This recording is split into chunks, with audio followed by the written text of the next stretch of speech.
+1 English the wreck of the Titanic എന്ന കവിതയാണ് അടുത്തതായിട്ട് നമുക്ക് പഠിക്കാനുള്ളത്.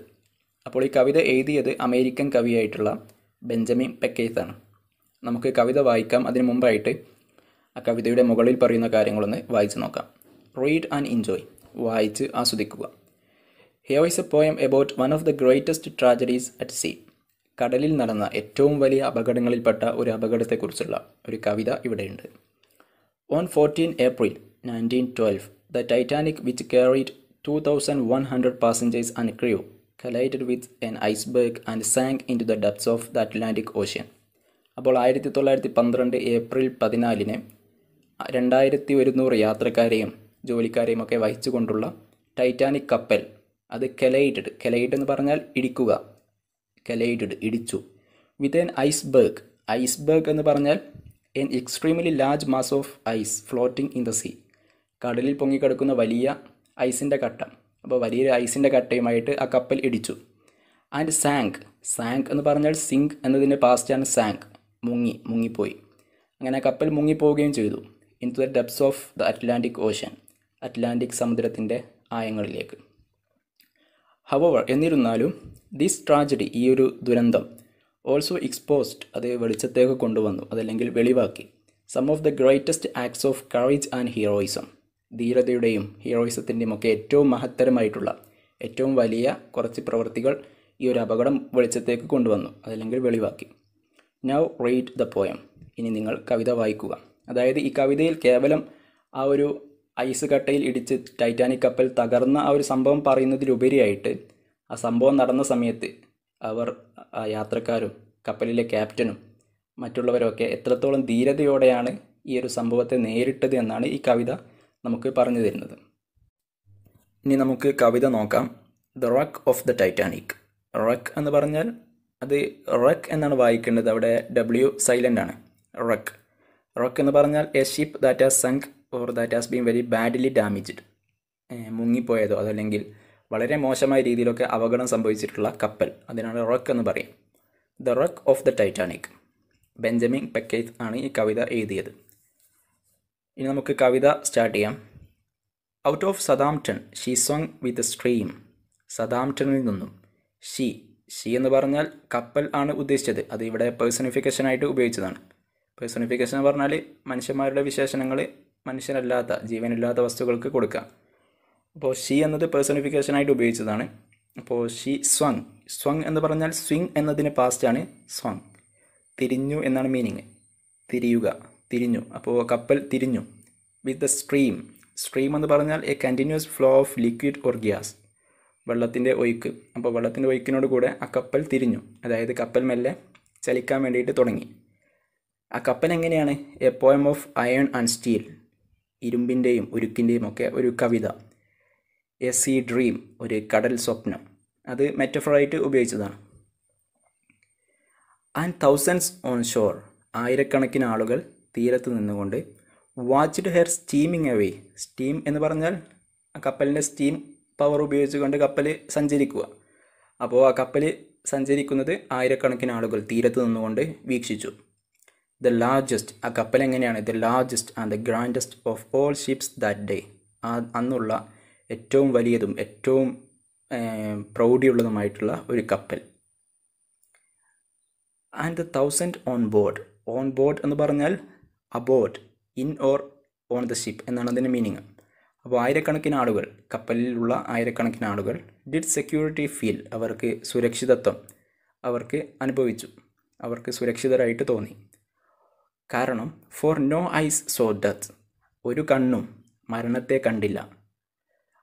As he stood at the wheel എന്ന് പറഞ്ഞാൽ കപ്പലിൻ്റെ സ്റ്റിയറിംഗ് ആണ്, കപ്പൽ നിയന്ത്രിക്കാനുള്ള സ്റ്റിയറിംഗ്. അപ്പോൾ ഹി എന്ന് പറഞ്ഞാൽ ക്യാപ്റ്റൻ. അപ്പോൾ കപ്പലിൻ്റെ ക്യാപ്റ്റൻ നിയന്ത്രിക്കാനുള്ള ആ സ്റ്റിയറിങ്ങിൽ നിന്ന സമയത്ത് ആരും മരണത്തെ കണ്ടില്ല, ഒരു കണ്ണും മരണത്തെ കണ്ടില്ല. Directing her course to the equalous shore. Course എന്ന് പറഞ്ഞാൽ a direction or route followed by a ship or an aircraft. ഒരു കപ്പൽ സഞ്ചരിക്കുന്ന റൂട്ട്, അതിൻ്റെ വഴിക്കാണ് കോഴ്സ് എന്ന് പറയുന്നത്. അപ്പോൾ ക്യാപ്റ്റൻ സ്റ്റിയറിങ്ങിൻ്റെ വീലിൻ്റെ അടുത്ത് നിന്നുകൊണ്ട് കപ്പലിനെ അതിൻ്റെ വഴിക്ക് നിയന്ത്രിക്കുകയാണ്. എങ്ങോട്ടാണ് നിയന്ത്രിക്കുന്നത്? ടു ദ എക്കോലസ് ഷോർ, പ്രതിധ്വനിയില്ലാത്ത തീരത്തേക്ക്. അതായത് അത്രയും ദൂരത്തേക്ക് കടലിൽ അദ്ദേഹം കപ്പലിനെ നിയന്ത്രിച്ച് കൊണ്ടുപോവുകയാണ്. അപ്പോൾ ആ സമയത്ത് ആരും മരണത്തെ കണ്ടില്ല എന്നാണ് പറയുന്നത്. ഇനി ആ കപ്പൽ എങ്ങനെയാണ്? Her first and last ഹാഫൻ of never more. ഹാഫൻ എന്ന് പറഞ്ഞാൽ A place that is safe and peaceful wear people or animals are protected. സുരക്ഷിതമായിട്ടുള്ള സ്ഥലം.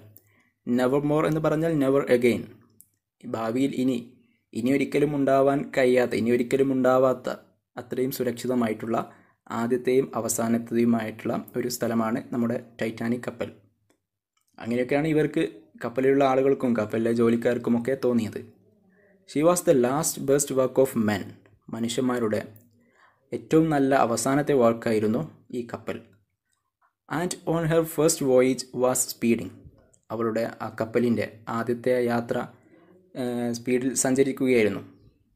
When out of the darkness, ഇനി സഞ്ചരിക്കുകയായിരുന്നു. അപ്പോൾ ആ സമയത്ത് ഔട്ട് ഓഫ് ദ ഡാർക്ക്നെസ്, ഇരുട്ടിൽ നിന്ന്, ഔട്ട് ഓഫ് ദ നൈറ്റ്, രാത്രിയിൽ, loomed an ominous form of ghostly white.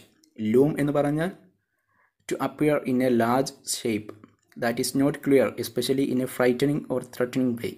പെട്ടെന്ന് പേടിപ്പിക്കുന്ന രീതിയിൽ പെട്ടെന്ന് പ്രത്യക്ഷപ്പെടുക എന്നാണ് ലൂം എന്നതിൻ്റെ മീനിങ്. അപ്പോൾ ആ ഇരുണ്ട ആ ഒരു രാത്രിയിൽ പെട്ടെന്ന് പ്രത്യക്ഷപ്പെട്ടു. An ominous form of ghostly white.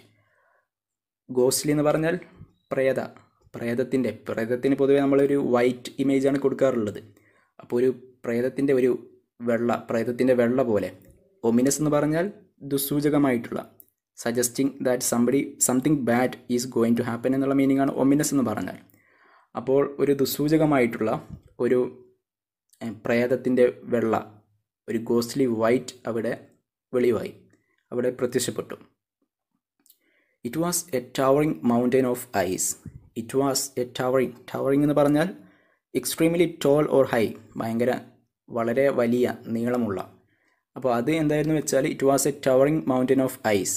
Gigantic എന്ന് പറഞ്ഞാൽ എനോമസ്, ഹ്യൂജ്, വലിയ എന്ന മീനിങ് ആണ്. അപ്പോൾ അത് വലിയ, വളരെ നീളമുള്ള, വളരെ ഉയരമുള്ള ഒരു വലിയ ഐസിൻ്റെ പർവ്വതമായിരുന്നു. As ever was seen on the north അറ്റ്ലാന്റിക്കിൽ എക്കാലത്തും കാണപ്പെട്ടതിൽ വെച്ച് ഏറ്റവും വലിയ ഒരു ഐസിൻ്റെ ഒരു മല, ഒരു മൗണ്ടെയിൻ ആയിരുന്നു അത്. ഷീ സ്ട്രക്ക് എന്ന് പറഞ്ഞാൽ ഇടിച്ചു, ടു ഹിറ്റ് എന്ന മീനിങ് ആണ്. സ്ട്രൈക്ക് എന്നതിന് പാസ്റ്റാണ് struck. To hit something hard with force എന്ന മീനിങ് ആണ്. അപ്പോൾ ആ കപ്പൽ ഇടിച്ചു. With a shiver from stem to stern എന്ന് പറഞ്ഞാൽ അതൊരു ഇഡിയമാണ്. കപ്പലിൻ്റെ മുൻഭാഗം മുതൽ ബാക്ക് ഭാഗം വരെ എന്നുള്ള മീനിങ് ആണ് മുഴുവനായിട്ടും. അപ്പോൾ ആ കപ്പൽ മുഴുവനായിട്ടും ഒരു ഷിവർ എന്ന് പറഞ്ഞാൽ ഒരു വിറയലോട് കൂടെ ആ കപ്പൽ ശക്തിയായിട്ട് ഇടിച്ചു. And was rapidly sinking. ആ കപ്പൽ വളരെ പെട്ടെന്ന് മുങ്ങിക്കൊണ്ടിരിക്കുകയായിരുന്നു. റാപ്പിഡ്ലി എന്ന് പറഞ്ഞാൽ വെരി ക്വിക്ക്ലി, വളരെ പെട്ടെന്ന് എന്നുള്ള മീനിങ് ആണ്. അപ്പോൾ കപ്പൽ വലിയൊരു മഞ്ഞുമലയിൽ ഇടിച്ചു. അങ്ങനെ ഇടി സംഭവിച്ചതിന് ശേഷം കപ്പൽ വളരെ പെട്ടെന്ന് മുങ്ങിക്കൊണ്ടിരിക്കുകയായിരുന്നു. All soon did learn. ഈ ഒരു കാര്യം എല്ലാവരും വളരെ പെട്ടെന്ന് മനസ്സിലാക്കുകയും ചെയ്തു. അപ്പോൾ ഇതുവരെ പറഞ്ഞത് ടൈറ്റാനിക് കപ്പലിൻ്റെ യാത്രയും കപ്പൽ വലിയൊരു മഞ്ഞുമലയിൽ ഇടിച്ച് തകരുന്ന ആ ഒരു രംഗവുമൊക്കെയാണ് ഇതുവരെ പറഞ്ഞത്. ഇനി പറയാൻ വേണ്ടി പോകുന്നത് ആ ഒരു ദുരന്തം സംഭവിച്ചതിന് ശേഷം, ട്രാജഡിക്ക് ശേഷം എങ്ങനെയാണ് ആ കപ്പലിലെ ക്യാപ്റ്റനും മറ്റുള്ള ജീവനക്കാരും ക്രൂ ഒക്കെ എങ്ങനെയാണ് ആ ഒരു ദുരന്തത്തെ അവർ ഫേസ് ചെയ്തത് എന്നതാണ് ഇനി പറയാൻ വേണ്ടി പോകുന്നത്. അപ്പോൾ Captain Smith, her commander brave, ആ കപ്പലിൻ്റെ ധീരനായിട്ടുള്ള commander Captain Smith, thought not one moment his own life to save. സ്വന്തം ജീവൻ രക്ഷിക്കാൻ വേണ്ടിയിട്ട് അദ്ദേഹം ഒരു നിമിഷം പോലും അദ്ദേഹം ചിന്തിച്ചില്ല. പക്ഷേ മറിച്ച് അദ്ദേഹം ചെയ്തതെന്താണെന്ന് വെച്ചാൽ സ്റ്റുഡ് ഓൺ ദ ബ്രിഡ്ജ് എന്ന് പറഞ്ഞാൽ കപ്പലിൽ ക്യാപ്റ്റൻ നിൽക്കുന്ന സ്ഥലത്തിനാണ് ബ്രിഡ്ജ് എന്ന് പറയാം. അപ്പോൾ അദ്ദേഹം തൻ്റെ സ്ഥലത്ത് നിന്നു calling out to the crew, ആ കപ്പലിലെ യാത്രക്കാരോടും ജോലിക്കാരോടൊക്കെ ഉറക്കെ വിളിച്ചു പറഞ്ഞുകൊണ്ട് അദ്ദേഹം അവിടെ നിന്നു. വിളിച്ചു പറഞ്ഞത് എന്താണെന്ന് വെച്ചാൽ റിമെമ്പർ യുവർ കൺട്രി, നിങ്ങളുടെ രാജ്യത്തെ നിങ്ങൾ ഓർക്കുക. ബി ബ്രിട്ടീഷ്, ബി ട്രൂ, നിങ്ങൾ ശരിയായ ബ്രിട്ടീഷുകാരാവുക എന്നൊക്കെ ഉറക്കെ അദ്ദേഹം വിളിച്ചു പറഞ്ഞു. And England and Ireland and Scotland and Wales, ഇംഗ്ലണ്ടും അയർലൻഡും സ്കോട്ട്ലാൻഡും വെയിൽസും ഒക്കെ proved there to the world the valour never fails. അപ്പോൾ ഇവരൊക്കെ തങ്ങളുടെ ധീരത, വാലർ എന്ന് പറഞ്ഞാൽ ബ്രൈവറി, ധീരത ഒരിക്കലും പരാജയപ്പെടുകയില്ല എന്ന് ലോകത്തിന് തെളിയിച്ചു കൊടുത്ത ആളുകളാണ്. അപ്പോൾ ഇങ്ങനെയൊക്കെ പറഞ്ഞുകൊണ്ട് ക്യാപ്റ്റൻ മറ്റുള്ളവർക്ക് ധൈര്യം പകർന്നുകൊണ്ടിരുന്നു. The women and children first, സ്ത്രീകളും കുട്ടികളും ആദ്യം. Was their cry. അതായിരുന്നു അവരെല്ലാവരും ഉറക്കെ വിളിച്ചു പറഞ്ഞത്. അപ്പോൾ രക്ഷാപ്രവർത്തനം നടത്തുന്ന സമയത്ത് എല്ലാവരും സ്ത്രീകളും കുട്ടികളും ആദ്യം എന്ന് ഉറക്കെ വിളിച്ചു പറഞ്ഞുകൊണ്ടിരുന്നു. And every one of the crew stood by. അങ്ങനെ കുട്ടികൾക്കും സ്ത്രീകൾക്കും രക്ഷപ്പെടാൻ വേണ്ടിയിട്ട് ബാക്കിയുള്ളവരെല്ലാവരും മാറി നിന്നു. And the boats were lowered and send away. അങ്ങനെ കപ്പലിലുള്ള രക്ഷാപ്രവർത്തനത്തിന് വേണ്ടിയുള്ള ബോട്ടുകൾ താഴ്ത്തി കൊടുക്കുകയും അവയിൽ ആളെ കയറ്റി, അതായത് കുട്ടികളെയും സ്ത്രീകളെയും ഒക്കെ കയറ്റിയിട്ട് അവയെ പറഞ്ഞയക്കുകയും ചെയ്തു, തീരത്തേക്ക് അയക്കുകയും ചെയ്തു. That cut off all hope. അങ്ങനെ ഈ ബോട്ടുകൾ പറഞ്ഞയച്ചതോടു കൂടെ എല്ലാ പ്രതീക്ഷകളും അവിടെ കട്ട് ചെയ്യപ്പെട്ടു. Save eternity. സേവ് എന്ന് പറഞ്ഞാൽ ഇവിടെ മീനിങ് എക്സെപ്റ്റ്, ഒഴികെ എന്നുള്ള മീനിങ് ആണ്. അപ്പോൾ എല്ലാ പ്രതീക്ഷകളും അസ്തമിച്ചു. സേവ് ഇറ്റേണിറ്റി, ഇറ്റേണിറ്റി ഒഴികെ. ഇറ്റേണിറ്റി എന്ന് പറഞ്ഞാൽ അനശ്വരത, അതായത് ഇനിയുള്ള ആകെ ഒരു പ്രതീക്ഷ മരണമാണ്. മരണം എന്ന ഒരു അനശ്വരമായിട്ടുള്ള ജീവിതമാണ് ഇനി ഉള്ള ആകെ പ്രതീക്ഷ. അപ്പോൾ ഈ ഒരു മരണം എന്നുള്ള ഒരു ഇറ്റേണിറ്റി ഒഴികെ ബാക്കിയുള്ള പ്രതീക്ഷകളൊക്കെ അസ്തമിച്ചു. ആൻഡ് അങ്ങനെ the Titanic sank from sight. Titanic കാഴ്ചയിൽ നിന്നും മുങ്ങിപ്പോയി. Beneath the sea. കടലിൻ്റെ അടിയിൽ. While her band played. അങ്ങനെ കപ്പൽ മുങ്ങിക്കൊണ്ടിരിക്കുകയാണ്. അപ്പോൾ അതേസമയം കപ്പൽ മുങ്ങിക്കൊണ്ടിരിക്കുന്ന ആ ഒരു സമയം ഹെർ ബാൻഡ് പ്ലേഡ്. അവിടെ ഉണ്ടായിരുന്ന കപ്പലിലുണ്ടായിരുന്ന ഒരു മ്യൂസിക് ബാൻഡ് അവർ മ്യൂസിക് പ്ലേ ചെയ്തു. എന്താണ്? Nearer my God to thee. ദൈവമേ, നിന്നോട് കൂടുതൽ ഞങ്ങൾ അടുത്തുകൊണ്ടിരിക്കുന്നു എന്നൊക്കെ പറഞ്ഞുകൊണ്ട് അതിലുള്ള മ്യൂസിക് അവർ വായിച്ചു. Was there ever a scene so awfully grand. Awfully എന്ന് പറഞ്ഞാൽ വെരി, അതല്ലെങ്കിൽ എക്സ്ട്രീമിലി എന്നൊക്കെയുള്ള മീനിങ് ആണ്. അപ്പോൾ ഇത്രയും വലിയ രീതിയിൽ മഹത്തരമായിട്ടുള്ള ഒരു കാഴ്ച എവിടെയെങ്കിലും എപ്പോഴെങ്കിലും ഉണ്ടായിട്ടുണ്ടോ? ഏതുപോലെ? As that sinking ship. ആ മുങ്ങിക്കൊണ്ടിരിക്കുന്ന കപ്പൽ പോലെ. എങ്ങനെ? With her playing band. Music play ചെയ്തുകൊണ്ടിരിക്കുന്ന ഒരു ബാൻഡോട് കൂടെ. മ്യൂസിക് ബാൻഡ് കപ്പലിൽ മ്യൂസിക് പ്ലേ ചെയ്തുകൊണ്ടിരിക്കുകയാണ്. അങ്ങനെയാണ് ഈ കപ്പൽ മുങ്ങിക്കൊണ്ടിരിക്കുന്നത്. അപ്പോൾ ഇതേപോലെ മഹത്തരമായിട്ടുള്ള ഒരു കാഴ്ച ലോകത്ത് എവിടെയെങ്കിലും എപ്പോഴെങ്കിലും ഉണ്ടായിട്ടുണ്ടോ? All glory to Smith. എല്ലാ മഹത്വവും ക്യാപ്റ്റൻ സ്മിത്തിനാണ്. And the Titanic's man. ടൈറ്റാനിക്കിൻ്റെ മറ്റുള്ള ആളുകൾക്കുമാണ്. അപ്പോൾ ഇത് വളരെ വലിയ രീതിയിൽ ധീരതയുടെ ഒരു അടയാളമാണ് ഈ ടൈറ്റാനിക് കപ്പലിൽ നമ്മൾ കാണുന്നത്. അപ്പോൾ ഇവരുടെ ഒരു സംഭവം അത് ബ്രിട്ടീഷ് ചരിത്രത്തിലുണ്ടായ മുമ്പുണ്ടായ മറ്റുള്ള ധീരന്മാരുടെ ഓർമ്മകളൊക്കെ നമ്മുടെ മനസ്സിലേക്ക് കൊണ്ടുവരികയാണ് ചെയ്യുന്നത്. അപ്പോൾ അതിനെ കുറച്ച് ഉദാഹരണങ്ങൾ പറയുകയാണ്. They bring Trafalgar's heroes to memory again. Trafalgar എന്ന് പറഞ്ഞാൽ ബാറ്റിൽ ഓഫ് ട്രഫൽഗാർ ആണ്. അപ്പോൾ ബാറ്റിൽ ഓഫ് ട്രഫൽഗാറിലെ യോദ്ധാക്കളുടെ, ധീരന്മാരുടെ ഓർമ്മ ഈ ടൈറ്റാനിക്കിലെ ആളുകൾ നമ്മുടെ മനസ്സിലേക്ക് വീണ്ടും കൊണ്ടുവരുന്നു. പിന്നെ അടുത്തതായിട്ട് ബാറ്റിൽ ഓഫ് അലാമോയാണ്. അപ്പോൾ and that heart thrilling tale of Alamo. Battle of അലാമോയിലെ നമ്മുടെ മനസ്സിനെ കോരിത്തെരിപ്പിക്കുന്ന ആ ഒരു ഓർമ്മയും നമ്മുടെ മനസ്സിലേക്ക് കൊണ്ടുവരികയാണ് ചെയ്യുന്നത്.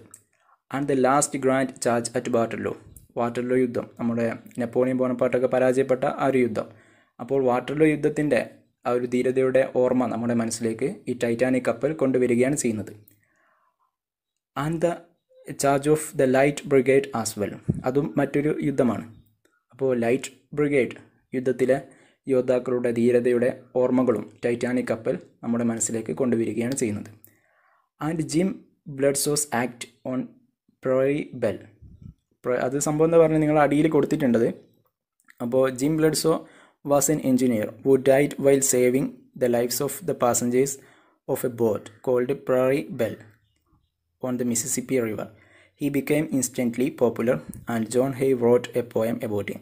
അപ്പോൾ അദ്ദേഹം ഒരു എഞ്ചിനീയർ ആയിരുന്നു. കുറേ ആളുകളെ രക്ഷിക്കുന്നതിനിടയിലാണ് അദ്ദേഹം മരിക്കുന്നത് ഒരു ബോട്ടിൽ, പ്രയറി ബെൽ എന്നുള്ള ബോട്ടിൽ.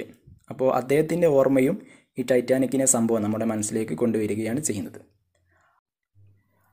And with these down the corridors of all time. ഇവയൊക്കെ കാലത്തിൻ്റെ ഇടനാഴിയിൽ ആവുന്നതോടുകൂടെ the Titanic story shall sound sublime. ടൈറ്റാനിക്കിൻ്റെ ഈ ഒരു കഥ അത് വളരെ മഹത്വമുള്ളതായിരിക്കും. കാരണം never was courage more noble and true. കാരണം ധീരത ഇത്രത്തോളം മഹത്വമുള്ളതും ഇത്രത്തോളം സത്യവും ആയിരുന്നില്ല. ഏതിനേക്കാൾ than was shown on that night by the Titanic's crew.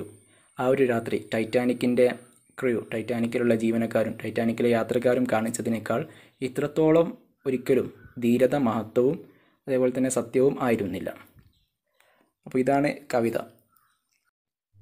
ഇനി ഈ കവിതയുടെ ഒരു സ്ട്രക്ചർ പറയുകയാണെങ്കിൽ ഇതിലുള്ള rhyming pattern A A B B C C D D E E അങ്ങനെ തുറന്നു പോവുകയാണ് ചെയ്യുന്നത്. അതായത് stream, dream, away, day, feel, wheel, shore, never, more, അങ്ങനെ A A B B C C അങ്ങനെ ആ ഒരു രീതിയിലാണ് റൈമിംഗ് പാറ്റേൺ ഉള്ളത്. പിന്നെ ധാരാളം ലിറ്റററി ഡിവൈസുകൾ ഈ കവിതയിൽ നമുക്ക് കാണാൻ വേണ്ടി സാധിക്കും.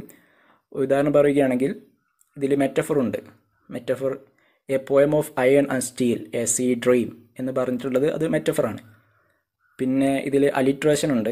അലിട്രേഷൻ എന്ന് പറഞ്ഞാൽ തൊട്ടടുത്ത് വരുന്ന വാക്കുകളുടെ തുടക്കത്തിൽ സെയിം പ്രൊണൗൺസിയേഷൻ, സെയിം ലെറ്റർ വരിക, അതാണ് അലിട്രേഷൻ. അപ്പോൾ അലിട്രേഷൻ നമുക്ക് ഫസ്റ്റ് വരിയിൽ കാണാൻ വേണ്ടി സാധിക്കും. Out of Southampton she swung with the stream. അപ്പോൾ അതിലൊക്കെ അടുത്തടുത്ത് വരുന്ന വരികളുടെ തുടക്കത്തിൽ എസ് റിപ്പീറ്റ് ചെയ്ത് വരുന്നുണ്ട്. അപ്പോൾ അത് അലിട്രേഷനാണ്. പിന്നെ സിസ്യൂറ ഈ കവിതയിലുണ്ട്. സിസ്യൂറ എന്ന് പറഞ്ഞാൽ ഒരു വരിയുടെ ഇടയ്ക്ക് വെച്ചിട്ട് പോസ് ചെയ്യാം. അപ്പോൾ അത് ഈ കവിതയിലുള്ളത് and was rapidly sinking all soon did learn. അപ്പോൾ ആൻഡ് വാസ് റാപ്പിഡ്ലി സിംഗിങ്ങിൻ്റെയും ഓൾ സൂൺ ഡിഡ് ലേൺ അതിൻ്റെ രണ്ടിൻ്റെയും ഇടയിൽ ഒരു ഹൈഫൺ വെച്ചിട്ട് ഒരു പോസ് ചെയ്യുന്നുണ്ട്. അപ്പോൾ അത് സിസ്യൂറയാണ്. പിന്നെ ഈ കവിതയിലുള്ള മറ്റൊരു ലിറ്റററി ഡിവൈസ് ഹൈപ്പർബലിയാണ്. ഹൈപ്പർബലി എന്ന് പറഞ്ഞാൽ എക്സാജുറേഷൻ, ഒരു കാര്യം യഥാർത്ഥത്തിൽ നിന്നും കൂടുതലായിട്ട് പർവ്വതീകരിച്ച് പറയാം. അപ്പോൾ ഒരു ഉദാഹരണം നോക്കുകയാണെങ്കിൽ she was the last best work of men, മനുഷ്യന്മാരുടെ ഏറ്റവും നല്ല അവസാനത്തെ വർക്ക് ആയിരുന്നു എന്ന് പറയുന്നുണ്ട്. അത് ഒരു ഹൈപ്പർബലിയായിട്ട് പറഞ്ഞിട്ടുള്ളതാണ്. ഇനി ഈ കവിതയിൽ അനാസ്ട്രഫി കാണാൻ കഴിയും. അനാസ്ട്രഫി എന്ന് പറഞ്ഞാൽ the inversion of the usual order of words or clauses. വേർഡ്സിൻ്റെയോ അതല്ലെങ്കിൽ ക്ലോസിൻ്റെയോ ഒക്കെ സാധാരണ വരേണ്ട ഒരു ഓർഡർ ഉണ്ടാവുമല്ലോ, അപ്പോൾ അത് മാറിയിട്ട് പുതിയൊരു ഓർഡറിലേക്ക് മാറ്റുക. അപ്പോൾ അതിനാണ് അനാസ്ട്രഫി എന്ന് പറയുന്നത്. അപ്പോൾ അത് ഈ കവിതയിൽ കാണാൻ വേണ്ടിയിട്ട് കഴിയും. ഉദാഹരണം നോക്കുകയാണെങ്കിൽ then captain Smith her commander Brave. ശരിക്കും അവിടെ അജക്റ്റീവ് ആദ്യവും പിന്നെ അതിന് ശേഷമാണ് നൗണ് കൊടുക്കേണ്ടത്. അപ്പോൾ ഹെർ ബ്രേവ് കമാൻഡർ എന്നാണ് ശരിക്കും വരേണ്ടത്. അപ്പോൾ അവിടെ ഓർഡർ മാറ്റിയിട്ട് ഹെർ കമാൻഡർ ബ്രേവ് എന്നാക്കി മാറ്റിയിട്ടുണ്ട്. ഇനി തൊട്ടടുത്ത വരിയിൽ തന്നെ thought not one moment his own life to save എന്നാണ് പറഞ്ഞിട്ടുള്ളത്. ശരിക്കും അവിടെ വരേണ്ടത് to save his own life എന്നാണ് ശരിക്കും വരേണ്ടത്. അപ്പോൾ അവിടെയും സാധാരണ വരേണ്ട ഒരു ഓർഡർ മാറ്റിയിട്ടുണ്ട്. അപ്പോൾ അത് അനാസ്ട്രഫിയാണ്. പിന്നെ ഈ കവിതയിലുള്ള പ്രധാനപ്പെട്ട മറ്റൊരു ലിറ്റററി ഡിവൈസ് അല്യൂഷനാണ്. അല്യൂഷൻ എന്ന് പറഞ്ഞാൽ എന്തെങ്കിലും പ്രാധാന്യമുള്ള സംഭവത്തെയോ അതല്ലെങ്കിൽ ഏതെങ്കിലും ആളുകളെയൊക്കെ നമ്മൾ എഴുത്തിൽ സൂചിപ്പിക്കുക, അതിനാണ് അല്യൂഷൻ എന്ന് പറയുന്നത്. അപ്പോൾ ഈ കവിതയിൽ ധാരാളം ചരിത്ര പ്രാധാന്യമുള്ള കുറേ സംഭവങ്ങളും ആളുകളൊക്കെ പറയപ്പെട്ടിട്ടുണ്ട്. ഉദാഹരണത്തിന് battle of Trafalgar, battle of Alamo, Waterloo, the Light Brigade തുടങ്ങിയിട്ടുള്ള കാര്യങ്ങളൊക്കെ ആൻഡ് ജിം ബ്ലോഡ്സോ, അതൊക്കെ അല്യൂഷനുകളാണ്. അപ്പോൾ നിങ്ങൾക്ക് കവിത മനസ്സിലായെന്ന് കരുതുന്നു. Okay, thank you.